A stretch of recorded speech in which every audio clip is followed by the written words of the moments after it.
యేసయ్య మా రక్షకుడు అని చెప్తున్నారు. యేసయ్య ప్రాణం పెట్టాడు అని వాళ్ళు చెప్తున్నారు. అందుకు మీరు కొడుతున్నారు. పరిశుద్ధాత్మ దేవుడు మన మధ్యలో సంచరిస్తున్నాడు, పరిశుద్ధాత్మ దేవుడు ఈ అద్భుతాలు, ఈ ఆశ్చర్య కార్యాలు జరిగిస్తున్నారు అని వాళ్ళు చెప్తుంటే మీరు కొడుతున్నారు. వేల మంది వాళ్ళ వైపు వెళ్తున్నారు. ఇప్పుడు మొదటేమో 3,000 మంది బాప్తిజం తీసుకున్నారు. ఆ తర్వాత ఒక 5,000 మంది చేర్చబడ్డారు. ఇంకా కొన్ని వేల మంది వెళ్తున్నారు. ఈ రోజేమో అననీయ సప్ఫీరా చచ్చిపోయారు.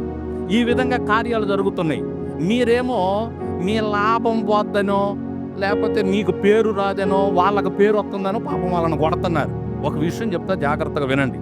గమలీయేలు అనేటటువంటి పెద్ద ఆయన చెబుతున్నాడు వాళ్ళకి. అదేంటంటే, గతంలో దోత అని ఒక వ్యక్తి లేచాడు. ఆ వ్యక్తి కూడా నేనే దేవుణ్ణి అని చెప్పుకున్నాడు. నేనే దేవుణ్ణి, నేనే పైనుంచి ఊడిపడ్డాను, నన్ను నమ్మండి, నన్ను నమ్మితే మీకు ముక్తి దొరికిద్దని చెప్పాడు. అంటే అక్కడ రాయబడలేదు, కానీ ఆ విధంగా జరిగి ఉంటుంది. జరిగి ఉండబట్టే అనేక మంది వెంబడించారు. 400 మంది వెంబడించారని చెప్పాడు. 400 మంది అంటే తెలుసా? 400 మంది. 400 అంటే 400. దోద అనేటటువంటి వ్యక్తిని 400 మంది అనుసరించారు. అయితే ఏమైందంటే అతను చనిపోయాడు. అతను పెట్టినటువంటి పార్టీ పోయింది.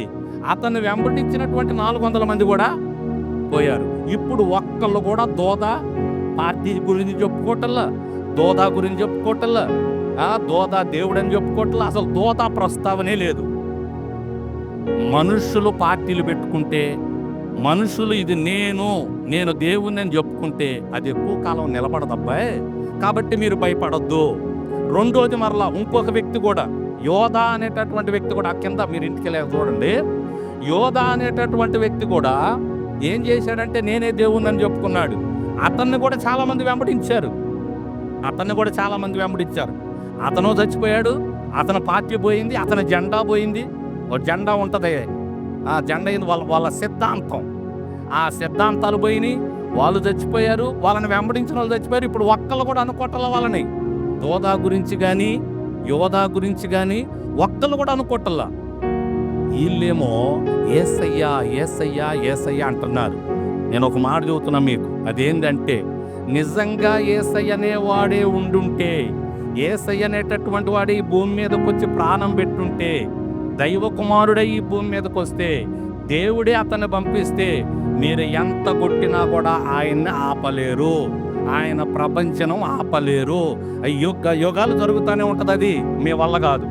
ఒకవేళ ఇది వాళ్ళ సొంత పార్టీ అయితే, ఇది వాళ్ళ సొంత జెండా అయితే, ఇది వాళ్ళ సొంత అజెండా అయితే ఇది ఎక్కువ కాలం నిలవదు. మీరెందుకు వాళ్ళని కొట్టడం అనవసరంగా?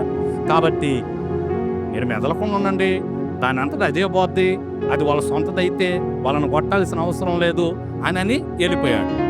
ఇప్పుడు యేసయ్య సత్యమా కాదా? యేసయ్య నిజమైన దేవుడా కాదా? యేసయ్య దైవ కుమారుడా కాదా? ఎలా చెప్పగలం? ఇప్పటికీ కూడా యేసయ్య ప్రభంజనం కొనసాగుతూనే ఉంది. దేవునికి స్తోత్రం. దోదాలాగా పార్టీ పోలా, యోధాలాగా పార్టీ పోలా, వాళ్ళ అజెండాలు పోలా, వాళ్ళతో పాటు అవి గతించిపోలా.